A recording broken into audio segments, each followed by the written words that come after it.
everyone. Teri Wellbrock here. I have so much to tell you all.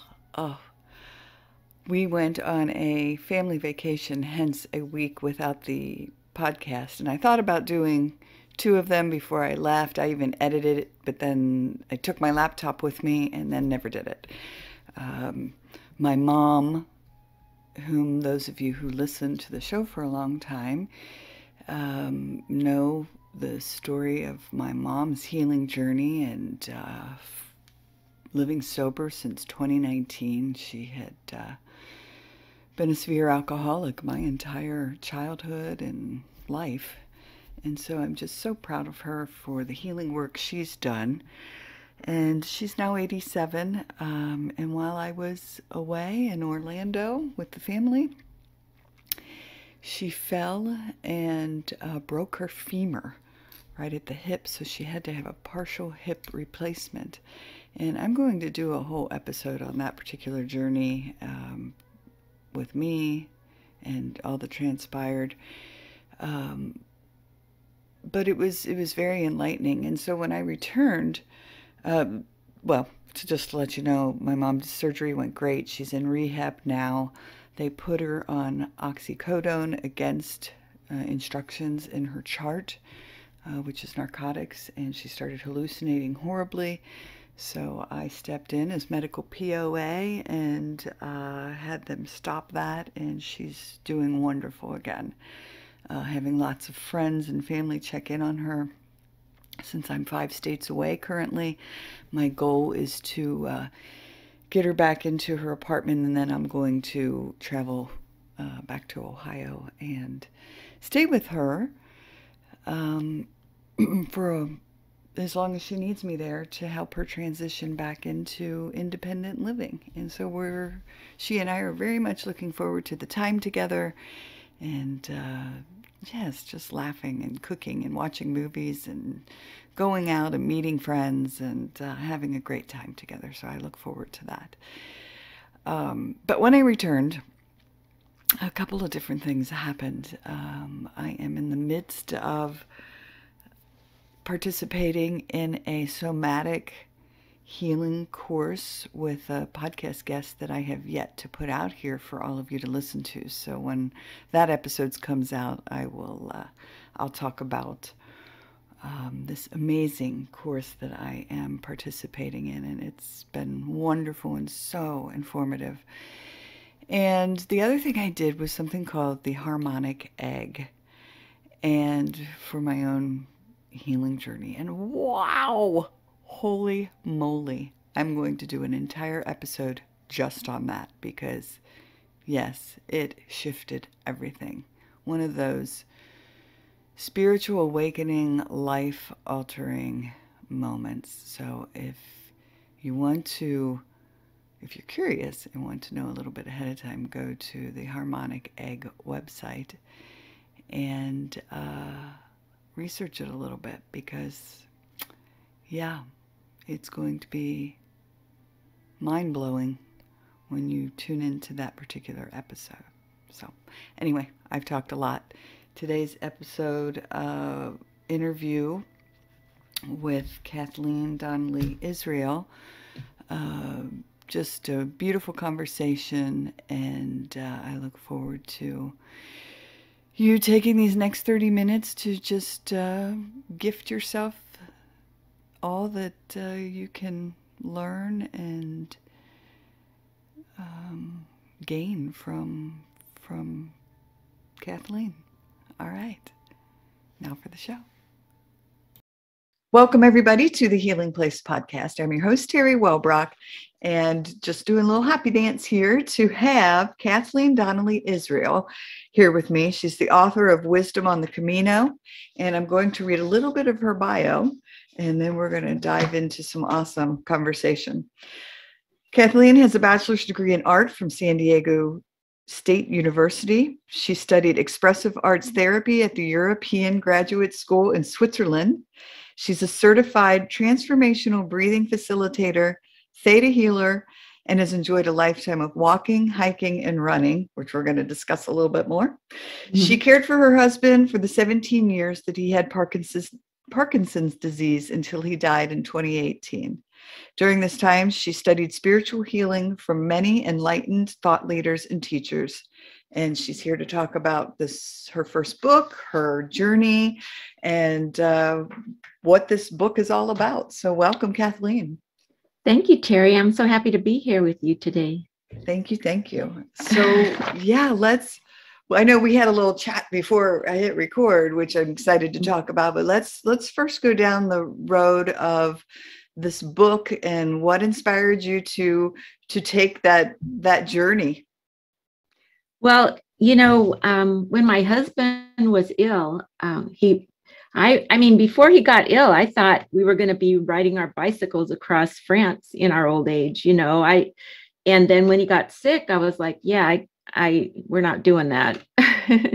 And we took some trips, even though he was ill. Actually, he rode his bicycle to Spokane, Washington from San Diego. Me and our neighbor went with him to accompany him so he'd have a place to sleep at night. And anyway, he was an athlete.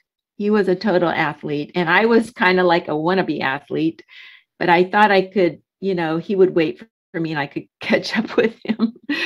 But anyway, when he got ill, that dream went away. And so in 2013, my girlfriend Judy went on the Camino, and she shared it on Facebook. And oh my gosh, I thought, wow, I want to do that too. That'll be my dream instead of the riding my bike with Ron. And so that's what I did. I thought, well, I have to wait until Ron's done with his disease. And then he died in August of 2018, and January 2019, I was like, yeah, I need to start making this happen. So I bought all the things I needed to buy. And like I bought 4 backpacks before I found the right one and stuff, and I'd buy things online and then I'd return them if they were not light enough or, maybe too bulky or whatever. And REI, it's great. You can return stuff at REI.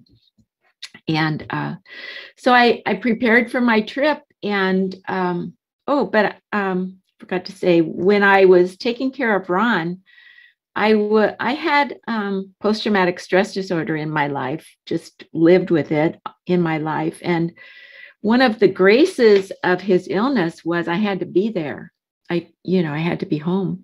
And so I went online and I studied with many enlightened thought leaders and released a lot of my trauma during that time. And I studied for so long that I developed some philosophies of my own that I wanted to share. And so when I decided I wanted to write my book, I thought, I just don't want to seem teachy or anything. And I remembered I told all my philosophies to people on the Camino while I was there. And so I wrote my book about walking the Camino and telling people about my philosophies. Oh, that's, what a beautiful way to integrate those two beautiful stories that seem separate, but yet you wove them together. Yes. Yeah. And it was such a blessing to write it because, the Camino, you have to fall in love with the Camino. And so I'd been away from it for more than a year. And all of a sudden now I had to remember all that stuff. I had looked through my pictures, looked through my Facebook posts, and my kids my daughter made a WhatsApp called Mom's Walkabout Check-In. And so I actually shared all the gory details with my kids that I didn't share on Facebook. And so between all those, I just, and also I had a recording, like you get a little, like a pilgrim passport.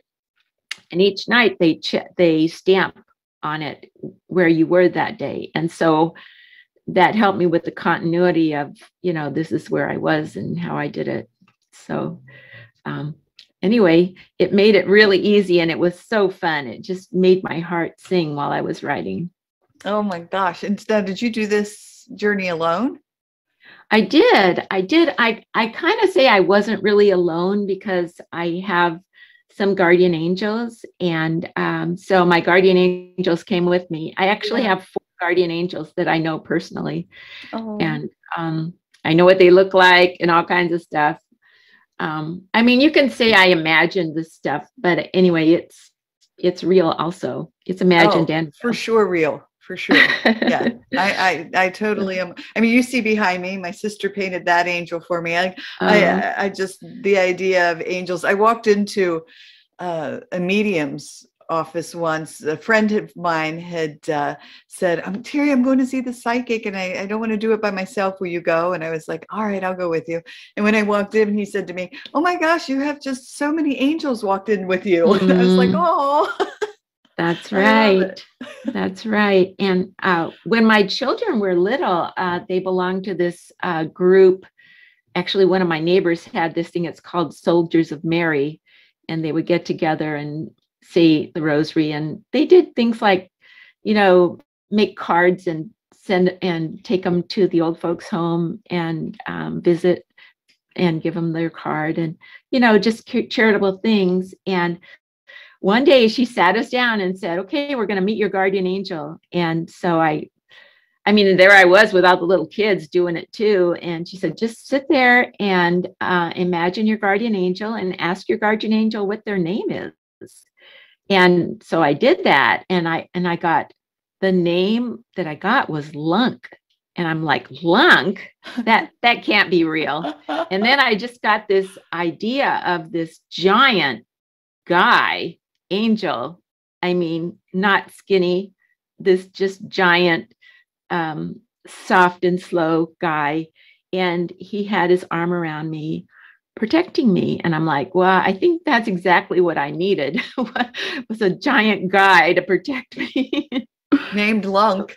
Yeah. Yeah, named Lunk. Yeah. And then the next day I got Mary Bell. I mean, the next year, she did it again the next year. And I got Mary Bell. And so Mary Bell is this like gregarious little angel that flitters around, and she's so happy all the time. And I'm like, wow, okay, now I have balance between these two angels. And that's so awesome. I have a guest. The podcast hasn't come out yet. It's coming up soon, but a gentleman that's coming up on the show, Michael Andre Ford, and he brings in angels. And so during our interview, he was, and then afterwards he was telling me all of these angels, like joy. And I wrote it all down because I was just so mesmerized by the whole thing of how many were surrounding me. And it was, oh my gosh, amazing and beautiful. And yes, joy was a little flitterer.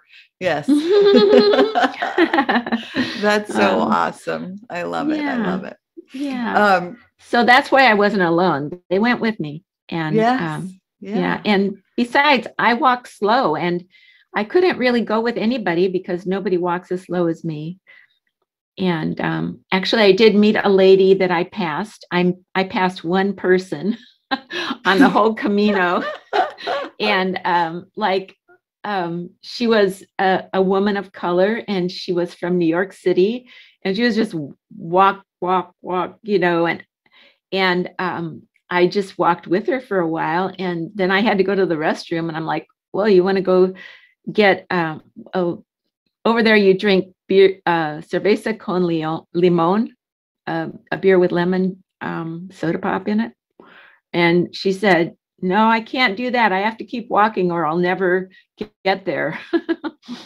So I kept leaving the Camino and going to the restroom and coming back and passing her up. And then she passed me up, and it was a great day. Me and Geraldine. That's awesome. Did she make it into the book? Yeah, she did. I don't know. All I know is she's from New York, and that's all I know. And I know some of the people, I asked them, do you want me to change your name? And then there's some people I didn't know how to contact them. So. Right. Well, That's, Yeah. I mean, it's just such a beautiful, it's everything I've heard about that journey, everything I've read. Well, we talked about watching the movie The Way, which is about a father who follows in his son's footsteps along that journey after his son had died. Right. Yeah. And yeah, it was just like the same way with us. We got there and it was snowing on the Pyrenees. And that's the picture, that movie has him walking over the Pyrenees in the snow, and that's how he died. And so when I got to Saint-Jean-Pied-de-Port to start the journey, they told us it's against the law to go over the Pyrenees. We had to walk around. Okay. So so that was really great. The first night I stayed in Saint-Jean, and I stayed at the Bellari, and I really recommend that if anybody goes, make a reservation at the Bellari. And you really have to make a reservation. Somebody told me to make a reservation for the first 3 nights, so I did.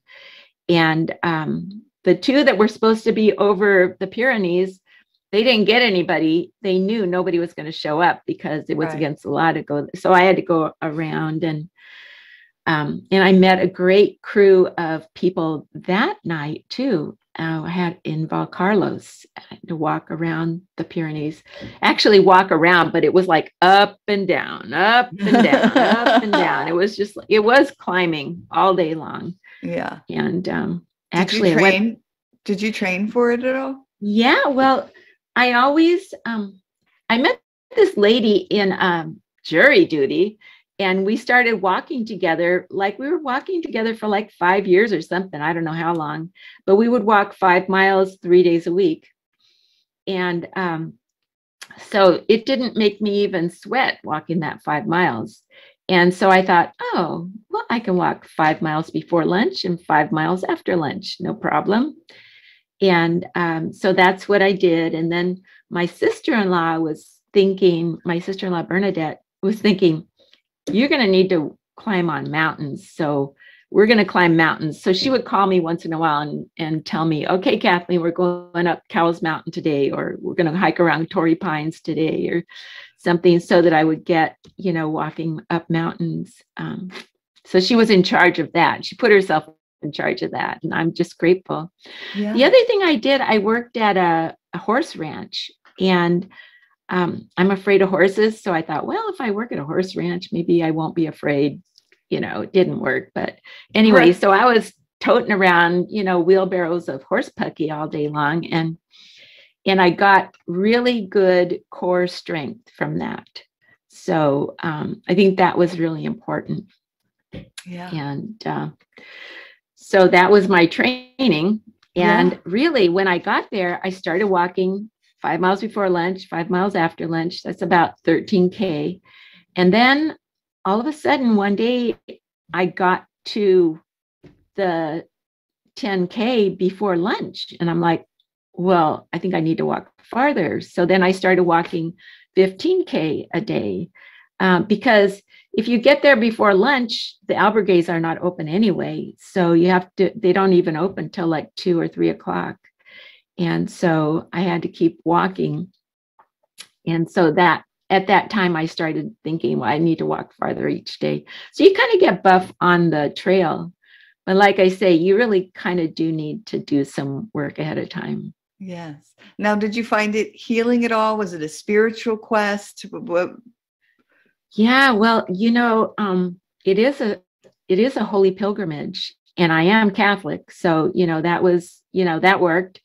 And I really love my faith, and it was very special to me in that way. But also, like, I was walking along, and like the first day, I kept finding heart-shaped rocks. and I thought, every 10th step, I'm not a little bit, a lot of heart-shaped rocks. And I just thought, you know what? My husband was with me. Yeah. That's what I thought. I felt the spiritual connection with my husband, because a long time ago, when I was going to school in Switzerland, I used to collect heart-shaped rocks so I could bring them home to him, so he'd know I was thinking about him.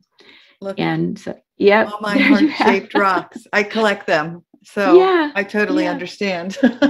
Well, in the beginning, I saw them and I thought, well, I don't want to pick them up. I want other people to see them too.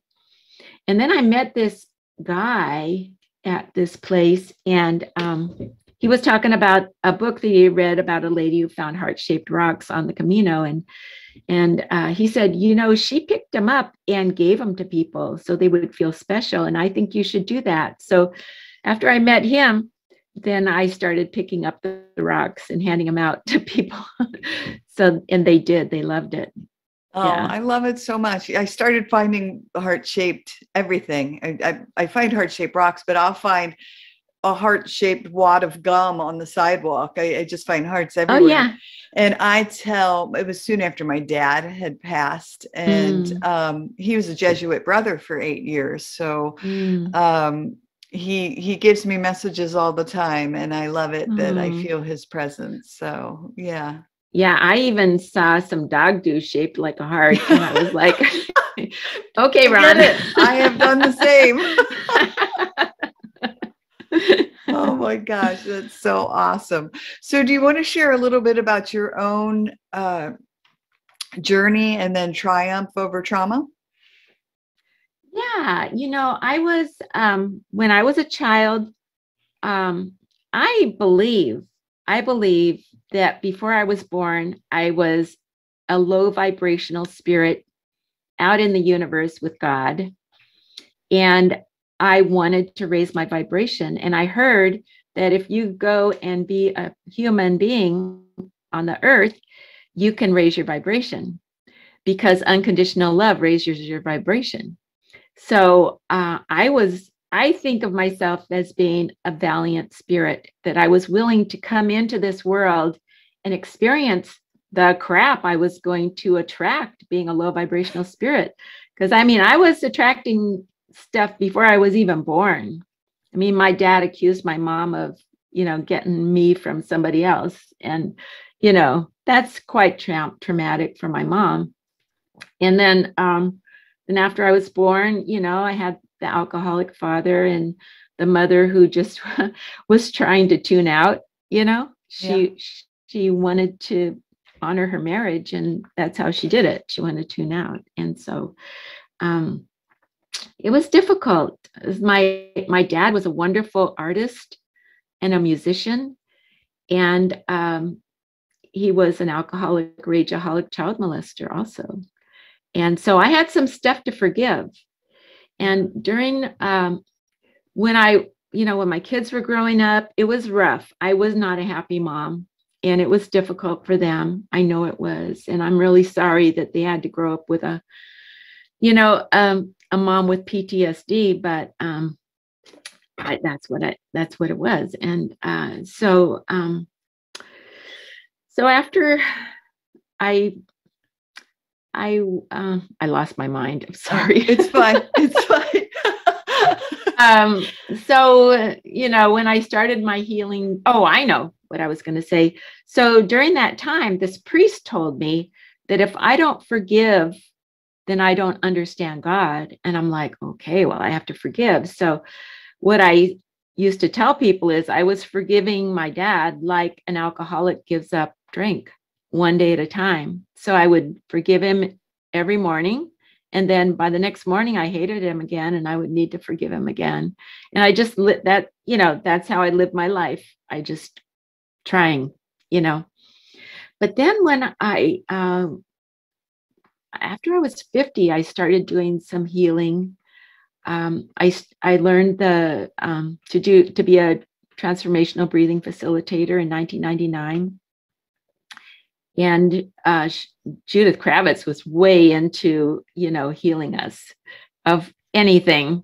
And she put us in touch with all kinds of healers to release whatever we could. And one of the people was Abraham Hicks that we studied, Byron Katie, and just so many. And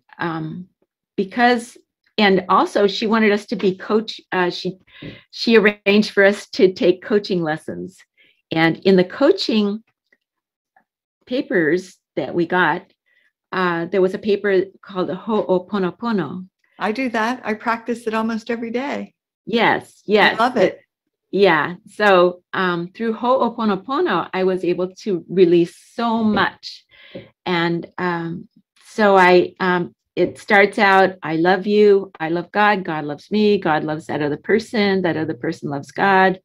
And if you can say, I love that other person, then you can say it. But if you can't, don't worry about it. I love you, I'm sorry. And I'm sorry that this situation exists. Not, I'm sorry I did anything.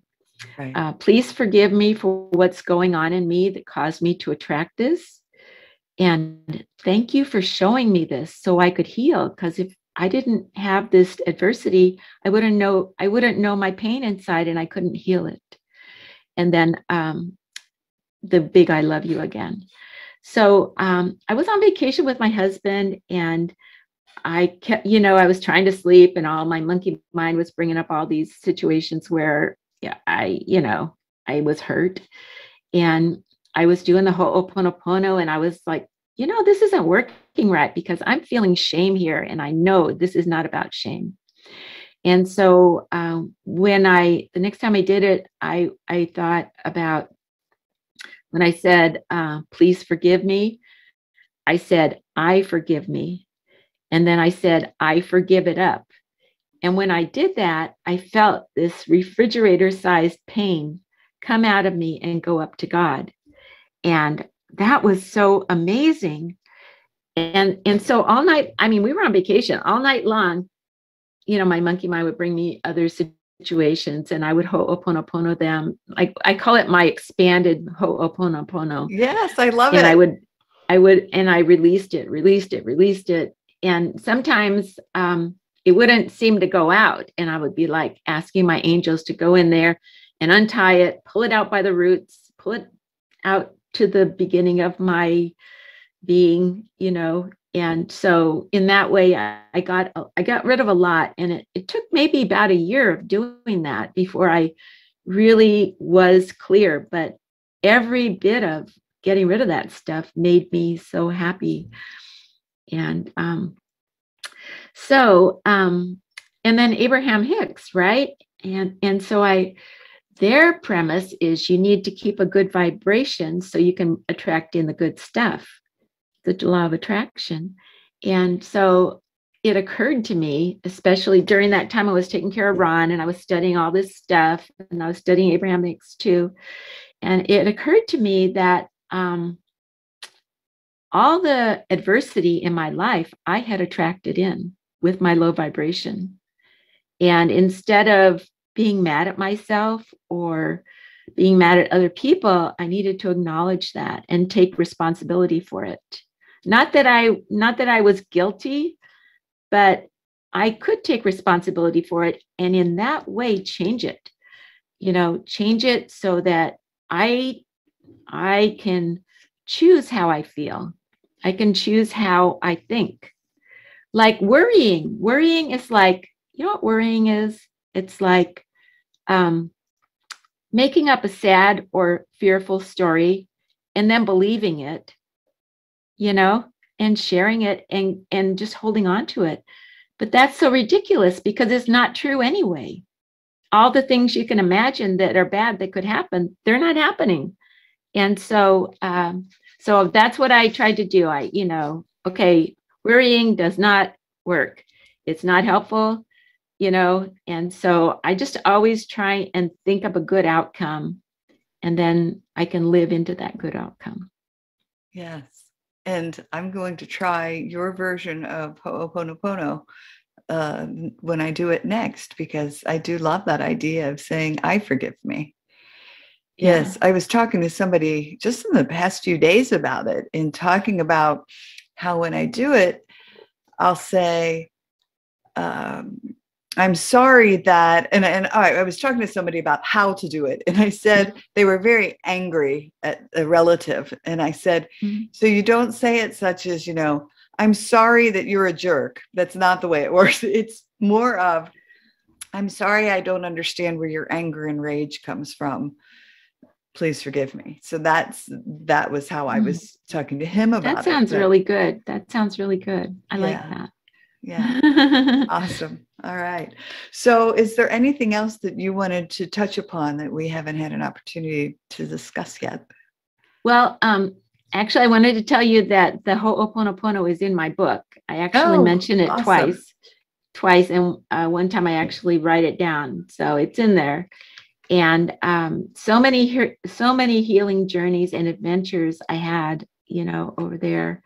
One thing that I love to tell people about is I have this really special prayer that I say, and it miracles happen when you say this. And the prayer is, "Dear God, please make everything turn out okay." And then you let God make everything turn out okay, because God really likes it when we acknowledge that God is God, and that we, if you can't figure it out, God can figure it out and, make everything turn out okay. I love it. That's how my mom says she gave up drinking that we never thought she'd be able to do. I mean, we held on to what hope. A gift. But she said, I stood in front of that picture of Jesus hanging on my wall, and I said, it's somewhere in the Bible, being Catholic, I can't quote a Bible, but it was something along the lines of, anything you ask of God in my name, it will come to be. And so she said, so I'm asking God in your name, in Jesus' name, in Jesus' name, to please heal me of this addiction. And she said, and then I didn't pick up another drink. So yeah, I love it. And she did the same thing, put it in his hands. So I love it too. So how do people find the book, and how do they connect with you? Yeah, I want to tell you it. The book is Wisdom on the Camino, and it's a spiritual journey sharing forgiveness, possibilities to inspire the rest of your life, by Kathleen Donnelly Israel, and it's on Amazon. And my gift to everyone is the pictures, because somebody told me that I should put the pictures in the book, and I'm like, yeah, that'll make it too expensive. So my gift, in the beginning of the book, there's a page that says, read this first. And then you go and opt in on my website. My website is wisdomonthecamino.com. And so you opt in, and then I have the pictures all separated into chapters. Oh, that's awesome. So that's my gift. Wonderful. Well, thank you. Yeah. So anyway, I'd love to hear from you. It's my email address is Kathleen@wisdomonthecamino.com. And there you go. All right. Beautiful. Well, it has just been an absolute joy to talk to you. And thank you for sharing your own story of trauma to triumph, and your journey. And I'm excited to read the book. Thank you. Thank you so much. Absolutely. All right. Well, everyone, thanks for joining us today on the Healing Place podcast. And remember, until next time, be gentle with yourself. Thanks. Bye-bye. Hey, everybody. Teri Wellbrock again. Just wanted to thank you for listening to the episode today, and remind you to visit my website as well as the academy.teriwellbrock.com for the courses. But if you go to my website, teriwellbrock.com, you can sign up for my monthly Hope for Healing newsletter, which is also jam-packed with information and strategies and blog pieces and guest blog pieces and links to shows. And just a great space for, again, healing and hope. Thanks for, again, being here and being a part of this healing space. I very much appreciate you. All right. Bye-bye.